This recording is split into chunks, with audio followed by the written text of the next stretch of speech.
अब हम लोग लेटेंट हीट ऑफ फ्यूजन या लेटेंट हीट का डिफिनीशन समझते हैं क्या होता है, लेटेंट हीट क्या होता है।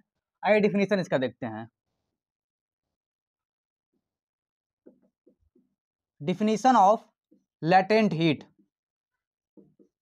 यानी जो लेटेंट हीट है इसका डिफिनीशन क्या होता है। तो इसका डिफिनीशन हम ये लिख सकते हैं, the amount of heat energy is required to change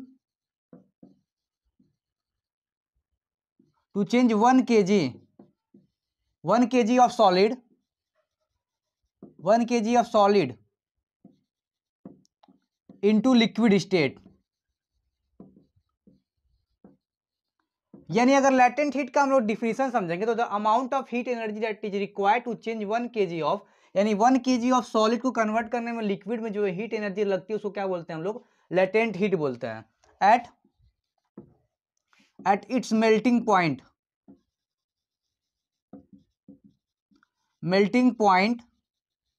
and its atmospheric pressure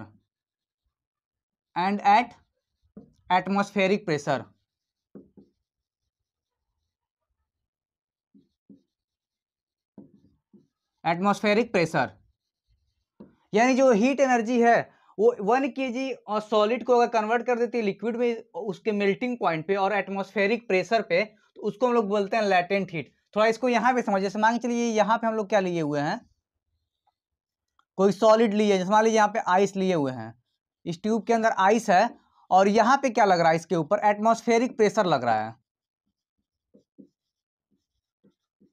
इसके ऊपर एटमॉस्फेरिक प्रेशर लग रहा है। और इसका कितना है, ये कितना केजी सॉलिड है, तो 1 kg सॉलिड है, ये 1 kg सॉलिड है, ये जो सॉलिड है कितना है 1 kg। यानी एटमॉस्फेरिक प्रेशर पे 1 kg सॉलिड को जो हीट चाहिए, जितना हीट पे कन्वर्ट कर देगा इस सॉलिड को लिक्विड में, उसी को बोलते हैं लेटेंट हीट। अब हम आगे बात करेंगे बॉइलिंग पॉइंट के बारे में। बॉइलिंग पॉइंट क्या होता है, तो ध्यान से अगर इसको नोट करना है नोट करिए, अब आगे हम समझेंगे boiling point.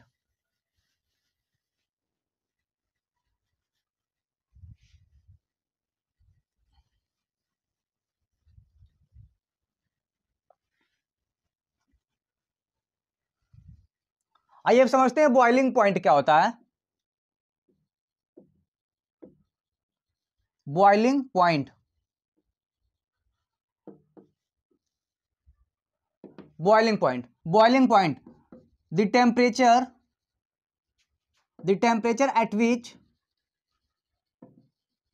at which solid start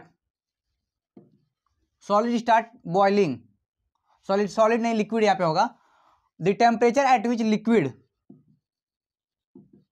liquid start boiling, the temperature at which liquid start boiling at atmospheric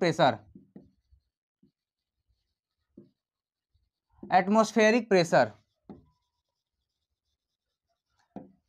is known as boiling point. देखिए बॉइलिंग पॉइंट क्या होता है, ऐसा टेम्परेचर जिस पे लिक्विड जो स्टार्ट हो जा रहा है बॉइलिंग करना, और किस पे, एटमॉस्फेरिक प्रेशर पे, तो इस वाले कंडीशन को हम लोग बोलते हैं बॉइलिंग पॉइंट। अगर वाटर का एग्जांपल हम लोग लेते हैं, अगर वाटर लेते हैं एग्जांपल में, अगर हम लोग क्या लेते हैं वाटर, H2O यानी वाटर, तो इसका बॉइलिंग पॉइंट क्या होता है, 100 डिग्री सेल्सियस होता है, और केल्विन में लिया जाएगा तो कितना हो जाएगा, ये 373 केल्विन। ये होता है वाटर का बॉइलिंग पॉइंट। इस पॉइंट पे क्या होता है, वाटर बॉईल करना स्टार्ट कर देता है। अब हम लोग समझेंगे, इसके बाद हम लोग समझेंगे कि कैसे जो प्रेशर इफेक्ट करता है स्टेट ऑफ मैटर को, how pressure effect state of matter.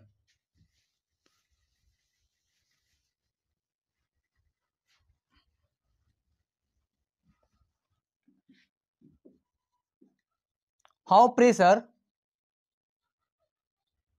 Effect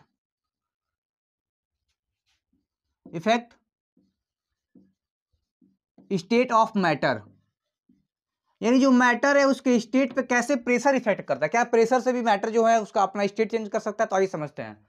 हमको ये पता है कि जो मॉलिक्यूल्स के हिसाब से, यानी जो पार्टिकल्स होते हैं उनके हिसाब से हम लोग स्टेट ऑफ मैटर बताते हैं। अगर पार्टिकल्स पास होते हैं तो उसको सॉलिड बोलते हैं, पार्टिकल्स दूर होते हैं तो उसको क्या बोलते हैं, लिक्विड बोलते हैं, और पार्टिकल एकदम दूर होते हैं तो उसको क्या बोलते हैं हम लोग, गैस बोलते हैं। तो क्या हम लोग ऐसा कर सकते हैं क्या कि प्रेशर लगाने के बाद पार्टिकल्स को पास ला करके या पार्टिकल्स को दूर करके हम लोग सॉलिड से लिक्विड या लिक्विड से गैस या गैस से सॉलिड बना सकते हैं। आइए समझते हैं इसको। तो इसका बेस्ट एग्जांपल हमारा है ड्राई आइस। अगर इसका एग्जांपल देखा जाए तो ड्राई आइस, ड्राई आइस में होता क्या है, CO2 कार्बन डाइऑक्साइड, जो एक क्या है, गैस है। ये कार्बन डाइऑक्साइड क्या है, एक गैस है, जिसके ऊपर हम लोग प्रेशर लगा करके, प्रेशर, इसके ऊपर हम लोग प्रेशर लगाएंगे, एटमॉस्फेरिक प्रेशर के अलावा एक्स्ट्रा प्रेशर लगा करके। और क्या करते हैं हम लोग, प्रेशर तो लगाते हैं, उसके साथ साथ इसको क्या करते हैं, टेम्परेचर को कम करके, टेम्परेचर को कम करके डायरेक्ट हम लोग इसको क्या करते हैं, CO2 जो गैस था इसको हम लोग डायरेक्ट किस में कन्वर्ट कर देते हैं, सॉलिड में कन्वर्ट कर देते हैं। उस सॉलिड को हम लोग क्या बोलते हैं, ड्राई आइस बोलते हैं। तो इसमें करते क्या हम लोग, एटमॉस्फेरिक प्रेशर से अधिक प्रेशर इसके ऊपर लगाते हैं, यानी प्रेशर इसके ऊपर जब ज्यादा लगाएंगे और उसके साथ इसका टेम्परेचर कम करेंगे। जैसे यहाँ पे हम लोग समझते हैं क्या होता है, जैसे मान लीजिए यहाँ पे है और ये हम एक पिस्टन ड्रॉ कर दे रहे हैं, ये क्या है, पिस्टन। अब इसमें क्या है, इस कार्बन डाइऑक्साइड के पार्टिकल्स ऐसे दूर दूर अरेंज है क्योंकि ये गैस है, और पिस्टन से जब इसको प्रेस करेंगे तो पिस्टन यहाँ पे अब नीचे आएगा, पिस्टन कहाँ पे आएगा, नीचे, और जब नीचे आएगा तो जो गैस है सारा कहाँ आ जाएगा, एकदम एक पास आकर के क्या हो जाएगा, ये ऐसे अटैच हो जाएगा। तो प्रेशर लगाने के बजाय यहाँ पे हम लोग क्या लगा रहे हैं, प्रेशर, यहाँ पे प्रेशर लगा रहे हैं, उसके साथ साथ टेम्परेचर भी क्या किए हम लोग, कम किए हुए हैं, जिसकी वजह से जो गैस था किस में कन्वर्ट हो गया है, ये सॉलिड में, और इस सॉलिड को हम लोग क्या बोलते हैं, ड्राई आइस। तो ये था प्रेशर के इफेक्ट करने के भी बाद क्या हो सकता है, मतलब जो सॉलिड का जो स्टेट है मैटर का वो चेंज हो सकता है। अब आगे हम लोग बात करेंगे इवापोरेशन के बारे में। इवापोरेशन क्या होता है, आइए समझते हैं इवापोरेशन क्या होता है, उसके बारे में थोड़ा समझा जाए।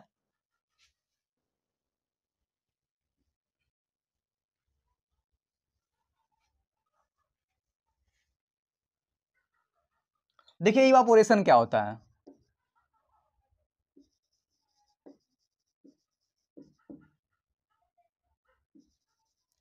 इवापोरेशन, इवापोरेशन का डिफिनेशन हम ये लिख सकते हैं कि liquid start, liquid converted into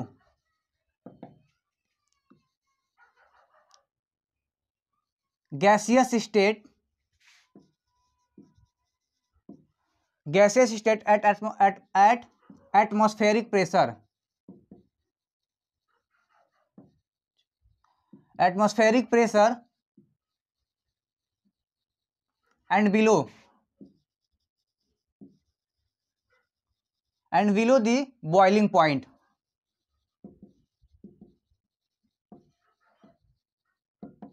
यानी जो लिक्विड है वो किस में कन्वर्ट हो रहा है, गैसेस में कन्वर्ट हो रहा है, जो लिक्विड है गैस में कन्वर्ट हो रहा है, और जो इस पे कौन से किस कंडीशन में ये कन्वर्ट हो रहा है, तो एटमॉस्फेरिक प्रेशर पे। प्रेशर हम एक्स्ट्रा नहीं लगा रहे हैं, प्रेशर वही एटमॉस्फेरिक प्रेशर रहेगा।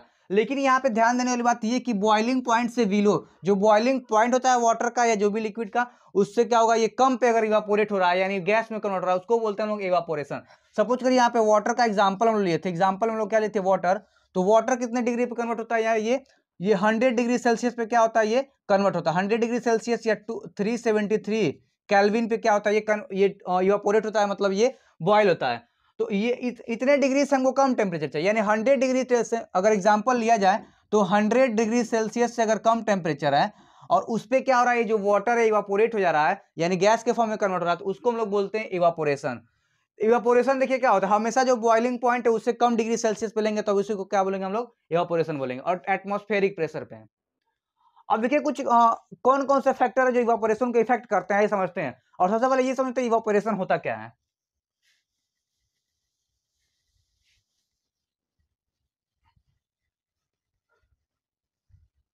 फैक्टर अफेक्टिंग इवापोरेशन,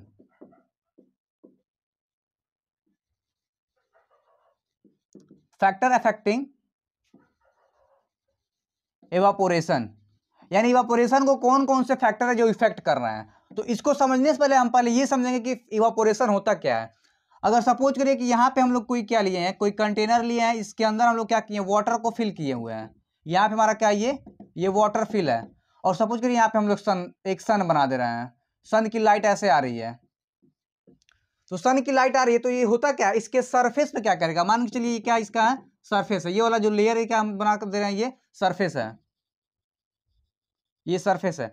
इसकी लाइट जब इसके सरफेस से ऊपर आती है और टेम्परेचर एटमॉस्फेरिक प्रेशर इसके ऊपर लग रहा है, प्रेशर कौन सा लग रहा है, एटमॉस्फेरिक प्रेशर यहाँ पे लगा हुआ है, जो प्रेशर है वो एटमॉस्फेरिक प्रेशर है, और यहाँ पे सन की लाइट इसके ऊपर आ रही है, और यहाँ पे देखिए टेम्परेचर हमेशा क्या है, ये 100 डिग्री सेल्सियस से कम टेम्परेचर है, तो इसके सरफेस के जो पार्टिकल्स हैं, यहाँ पे देखिए सरफेस के जो पार्टिकल्स हैं वो क्या हो जाएंगे, चार्ज हो जाएंगे, इसके आने की वजह से क्या होंगे, चार्ज होंगे। जब ये चार्ज होंगे, जो पार्टिकल्स है सरफेस के, यहाँ पे क्या हो रहे हैं, चार्ज, और ये क्या कर रहे हैं, फोर्स ऑफ अट्रैक्शन को यहाँ पे सरफेस के पास जो फोर्स ऑफ अट्रैक्शन है, फोर्स ऑफ अट्रैक्शन यहाँ पे घटेगा, यानी जो पार्टिकल्स एक दूसरे के साथ जुड़े होते हैं उसको बोलते हैं फोर्स ऑफ अट्रैक्शन के कारण जुड़े होते हैं। तो लाइट की वजह से फोर्स ऑफ अट्रैक्शन कम होगा, जिसकी वजह से ये पार्टिकल्स क्या होंगे, फ्री हो जाएंगे, यहाँ के जो पार्टिकल्स है क्या हो जाएंगे, फ्री, और जब ये फ्री होंगे तो मूवमेंट करेंगे, मूवमेंट करके नीचे जाएंगे, तो इस वाले जो नीचे के पार्टिकल्स हैं उनके भी क्या करेंगे, उनके भी फोर्स ऑफ अट्रैक्शन को कम करेंगे ये, जिसकी वजह से ये क्या होते हैं, इसके जो पार्टिकल्स हैं ये वेपर के फॉर्म में ऊपर यहाँ से ऐसे गैस के फॉर्म में निकल जाते हैं। इस प्रोसेस को बोलते हैं इवेपोरेशन। हमेशा टेम्परेचर बिलो 100 डिग्री सेल्सियस रहेगा, यानी अगर वाटर लेंगे तो, और एटमॉस्फेरिक प्रेशर पे ये वर्क करता है। तो कौन कौन सा ऐसे फैक्टर है जो इसको इफेक्ट करते हैं, तो आइए समझते हैं फैक्टर इफेक्टिंग इवेपोरेशन। सबसे पहला इसमें क्या आ जाएगा, टेम्परेचर। अगर टेम्परेचर हम बढ़ाएंगे, टेम्परेचर को बढ़ा रहे हैं तो इवेपोरेशन भी क्या होगा, इवेपोरेशन भी क्या होगा, यहाँ पे बढ़ेगा। टेम्परेचर को घटाएंगे तो इवेपोरेशन भी क्या होगा, इवेपोरेशन भी क्या होगा, घटेगा। क्यों, क्योंकि टेम्परेचर बढ़ने की वजह से यहाँ पे देखिए सरफेस पे जो पार्टिकल्स हैं वो क्या होंगे, फोर्स ऑफ अट्रैक्शन कम होगा, और तेजी से नीचे जाएंगे तो दूसरे पार्टिकल्स को भी क्या करेंगे, ये उनके फोर्स ऑफ अट्रैक्शन को कम करेंगे। जब फोर्स ऑफ अट्रैक्शन कम होंगे तो ये पार्टिकल्स एकदम फ्री होंगे, उसके बाद से बाहर क्या होंगे, गैस के फॉर्म में ये निकल जाएंगे। तो पहला पॉइंट हो गया टेम्परेचर। दूसरा क्या होता है इसके अंदर, टेम्परेचर के बाद हमारा हो जाएगा ये टेम्परेचर के बाद इसमें हो जाएगा आपका ह्यूमिडिटी। ह्यूमिडिटी का मतलब होता है amount of water droplets in air, amount of water in air, यानी एयर के अंदर कितना वाटर, उसी को हम लोग क्या बोलते हैं, ह्यूमिडिटी बोलते हैं। यानी अगर मान लीजिए यहाँ पे हम लोग खड़े हैं तो सराउंडिंग में जो एयर उसके अंदर कितने वाटर हैं उसको हम लोग बोलते हैं क्या चीज, ह्यूमिडिटी बोलते हैं। तो अगर एयर के अंदर वाटर ज्यादा है तो ह्यूमिडिटी ज्यादा है, और अगर एयर के अंदर वाटर कम है तो ह्यूमिडिटी क्या बोलेंगे, कम बोलेंगे। तो इसकी वजह से देखिए क्या इफेक्ट पड़ता है, तो आइए इसको समझते हैं थोड़ा, इसको हम लोग इरेज करते हैं। यहाँ पे समझ रहे ह्यूमिडिटी हम लोग लिए, तो ह्यूमिडिटी में होता क्या है, अगर मान के चलिए ह्यूमिडिटी कम है तो यहाँ पे इवापोरेशन भी क्या होगा,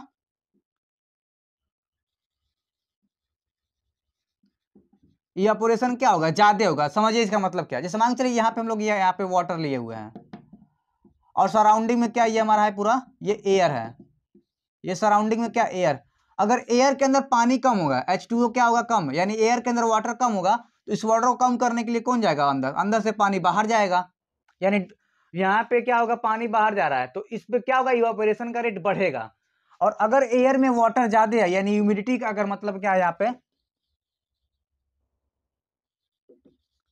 यानी ह्यूमिडिटी अगर ज्यादा है तो इवापोरेशन में क्या, इवापोरेशन क्या होगा, इवापोरेशन कम होगा। क्यों, क्योंकि एयर में पहले से ही अगर वाटर ज्यादा है तो ज्यादा पानी यहां पे बाहर नहीं जा पाएगा। तो ये होता है ह्यूमिडिटी।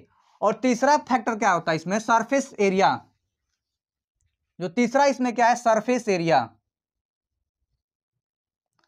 सरफेस एरिया, आपको पता है कि जो इवापोरेशन है सरफेस फिनोमिनॉन है, यानी जो जितना ज्यादा सरफेस रहेगा उतना ज्यादा उसकी लाइट उसके ऊपर आएगी। और जैसे मान लीजिए यहाँ पे एक हम लोग चीज ले रहे हैं जिसका सरफेस बहुत कम है, और एक यहाँ पे ऐसे कोई चीज ली जिसका सरफेस क्या ज्यादा है, तो लाइट इसके ऊपर ज्यादा पड़ेगी। जो सन की लाइट है किसके ऊपर ज्यादा पड़ेगी, अगर सन का एग्जांपल लेते हैं तो इस वाले पे लाइट ज्यादा पड़ेगी, इस वाले पे कम पड़ेगी। जिस पे लाइट ज्यादा पड़ेगा भले इसमें भी 100 ml वाटर हो और इसमें भी 100 ml वाटर हो, लेकिन इसका सरफेस बढ़ गया है तो सरफेस बढ़ने की वजह से लाइट इसके ऊपर ज्यादा पड़ेगा, और जब लाइट ज्यादा पड़ेगा तो इसके सरफेस के जो पार्टिकल्स हैं वो तेजी से क्या करेंगे, फोर्स ऑफ अट्रैक्शन कम हो जाएगा, नीचे जाएंगे, और काइनेटिक एनर्जी बढ़ेगी, जिसकी वजह से इसके अंदर से वाटर लॉस ज्यादा होगा। तो सरफेस एरिया अगर हम लोग बढ़ा रहे हैं, ध्यान से देखिए, अगर सरफेस एरिया बढ़े, सरफेस एरिया ज्यादा है तो इवापोरेशन को शॉर्ट फॉर्म में ईवी लिख दे रहे हैं, इवापोरेशन भी क्या होगा, बढ़ेगा। सरफेस एरिया कम होगा तो इवापोरेशन भी क्या होगा, यहां पे कम होगा। फोर्थ केस क्या लेते हैं हम लोग, विंड लेते हैं, विंड स्पीड या विंड। अगर विंड ज्यादा है, हवा तेजी से है, तो इवापोरेशन भी क्या होगा, इवापोरेशन भी ज्यादा होगा, क्योंकि हवा क्या करेगी, उसको लेकर के अपने साथ चले जाएगी। और यहां पे अगर विंड कम है, हवा कम है, तो इवापोरेशन भी क्या होगा, कम होगा। तो ये थे कुछ फैक्टर जो इफेक्ट करते हैं इवापोरेशन को। यानी पहला था टेम्परेचर बढ़ा रहे तो इवापोरेशन बढ़ रहा है, टेम्परेचर घटा रहे तो इवापोरेशन घट रहा है। ह्यूमिडिटी बढ़ा रहे हैं तो इवापोरेशन घट रहा है, सॉरी ह्यूमिडिटी कम कर रहे हैं तो इवापोरेशन बढ़ रहा है, और ह्यूमिडिटी बढ़ा रहे तो इवापोरेशन क्या रहा है, घट रहा है। सरफेस एरिया बढ़ाएंगे तो इवापोरेशन बढ़ेगा, सरफेस एरिया घटाएंगे तो इवापोरेशन घटेगा। विंड बढ़ाएंगे तो इवापोरेशन बढ़ेगा, और विंड घटाएंगे तो इवापोरेशन क्या होगा, कम होगा। ये तो हो गया फैक्टर अफेक्टिंग इवापोरेशन। अब हम लोग आगे पढ़ेंगे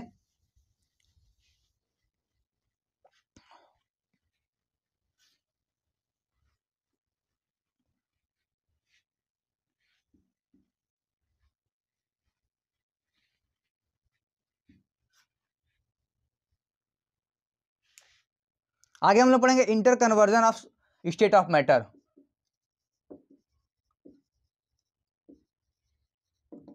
इंटर कन्वर्जन ऑफ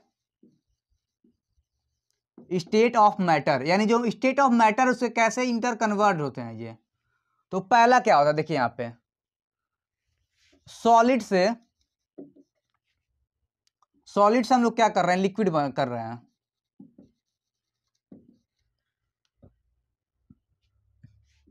सॉलिड से अगर लिक्विड बनेगा तो उसको हम लोग बोलते हैं फ्यूजन,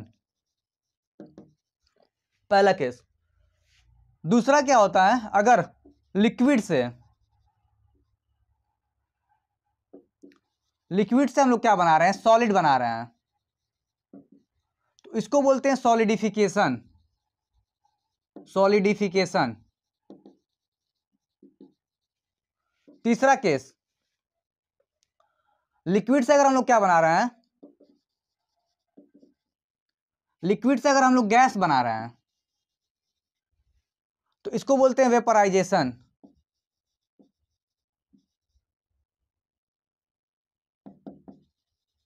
वेपोराइजेशन बोलते हैं। और यहां पे चौथा पॉइंट, गैस से अगर हम लोग लिक्विड बना रहे हैं, गैस हम लोग लिक्विड बनाएंगे, इसको बोलेंगे डिऑक्सन।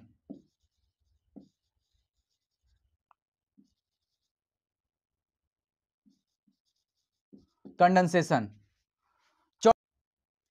पांचवा देखिए यहां पे क्या होता है, पांचवा हम लोग क्या लेंगे, अगर हम लोग गैस से डायरेक्ट सॉलिड बना दे रहे हैं, गैस से डायरेक्ट सॉलिड बना देंगे तो इसको बोलेंगे हम लोग डिपोजिशन।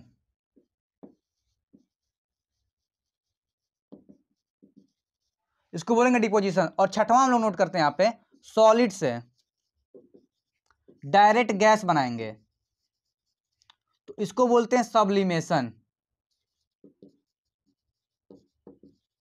इसको सब्लिमेशन बोलेंगे। यानी सॉलिड से हम लोग लिक्विड बनाए जिसको फ्यूजन बोल रहे हैं, लिक्विड से सॉलिड बना तो सॉलिडिफिकेशन बोल रहे हैं, और लिक्विड से गैस बना रहे तो वेपोराइजेशन बोल रहे हैं, गैस से लिक्विड तो कंडेंसेशन, और गैस से सॉलिड बना रहे डायरेक्ट तो डिपोजिशन हो जाएगा, और सॉलिड से डायरेक्ट गैस बनाएंगे तो क्या बोलेंगे, इसको सब्लिमेशन। अब एक का थोड़ा एग्जाम्पल समझते हैं यहाँ पे। जैसे इसका एग्जाम्पल क्या हो सकता है, सॉलिड से हम लोग डायरेक्ट लिक्विड बनाए तो जैसे वाटर, वाटर को सॉलिड से डायरेक्ट क्या बना देंगे, लिक्विड। यानी आइस जो है, आइस को डायरेक्ट क्या कर देंगे हम लिक्विड में कन्वर्ट कर देंगे। दूसरा यहाँ पे लिक्विड से सॉलिड, तो यहाँ पे क्या हो जाएगा, वाटर हो जाएगा, यहाँ पे वाटर हो जाएगा। तीसरा यहाँ पे लिक्विड से क्या बना दे रहे हैं हम लोग, गैस बना रहे हैं, तो यहाँ पे भी वाटर हो जाएगा। हम वाटर क्या होता है, वेपर के फॉर्म में कन्वर्ट हो जाता है। और गैस से क्या बना रहे हैं, लिक्विड बना रहे हैं, तो इसमें क्या हो जाएगा, हम लोग क्या ले सकते हैं इसमें भी क्या ले सकते हैं, वाटर वेपर। वाटर वेपर को डायरेक्ट हम लोग किसमें कन्वर्ट कर देंगे, लिक्विड में। गैस से डायरेक्ट किसमें कन्वर्ट कर रहे हैं हम लोग, सॉलिड में, तो इसको बोलते हैं डिपोजिशन। जो किसका एग्जांपल एक हम लिए थे पहले हम लोग, ड्राई आइस, जो CO2 होती है, CO2 गैस होती है। और यहाँ पे सॉलिड से डायरेक्ट किसमें कन्वर्ट कर रहे हैं, गैस में, इसको बोलते हैं सब्लिमेशन। तो इस पर एग्जाम्पल कैम्फर हो जाएगा। यानी जो कपूर होता है डायरेक्ट किसमें कन्वर्ट होता है, वो डायरेक्ट वो गैस में कन्वर्ट होता है। ये तो inter conversion of state of matter. अब बुक में क्या और चीज दिया हुआ है एनसीईआरटी बुक में, कि कैसे इवापोरेशन हमको कूलिंग इफेक्ट कराता है। जो इवापोरेशन है कैसे उसको इवापोरेशन की वजह से उसके सराउंडिंग में कैसे कूलिंग इफेक्ट महसूस होता है। तो आइए इसको समझते हैं।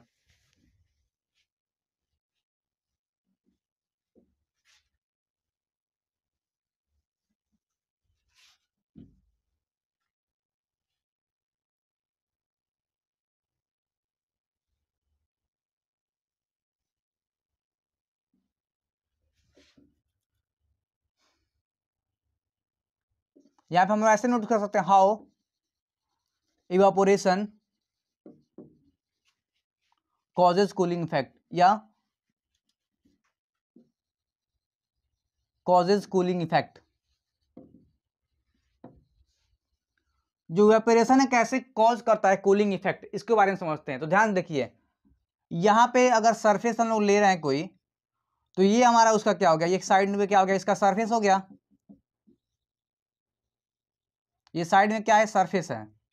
इसके अंदर क्या फिल किए हुए हैं, वाटर फिल किए हुए हैं।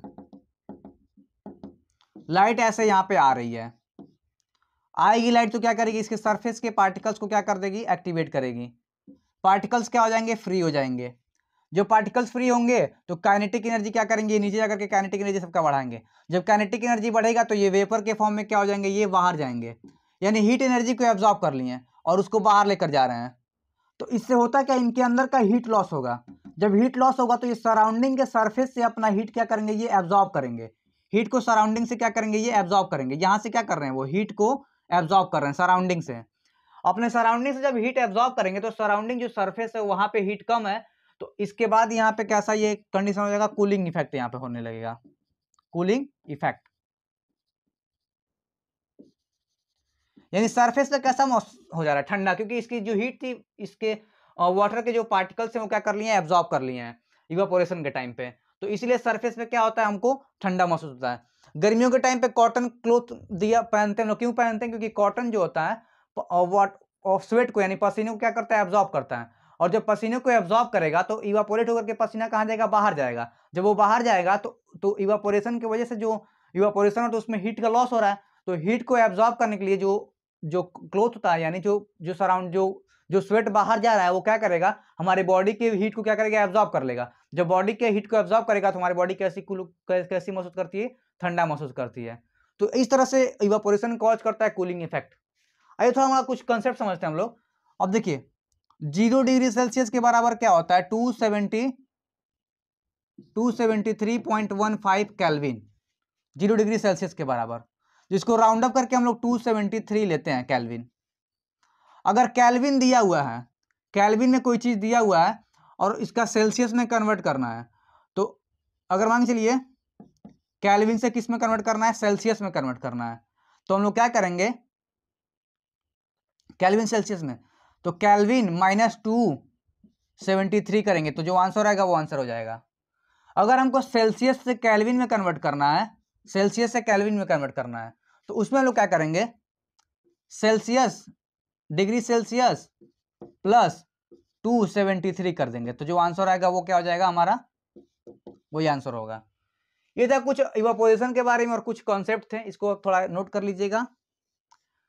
तो इस तरह से ये लेक्चर पूरी तरह से फिनिश होता है, जिसको हमने वन शॉट में पूरे चैप्टर को, पूरे जो चैप्टर के मेन जो कंसेप्ट थे उसको हम लोग क्या कर दिया, इसको एनालाइज कर दिया इस तरीके से। तो आई होप ये लेक्चर आपको समझ में आया होगा, और अगर ये लेक्चर आपको समझ में आ रहा है तो प्लीज इसको लाइक, सब्सक्राइब और शेयर जरूर करें। Thank you.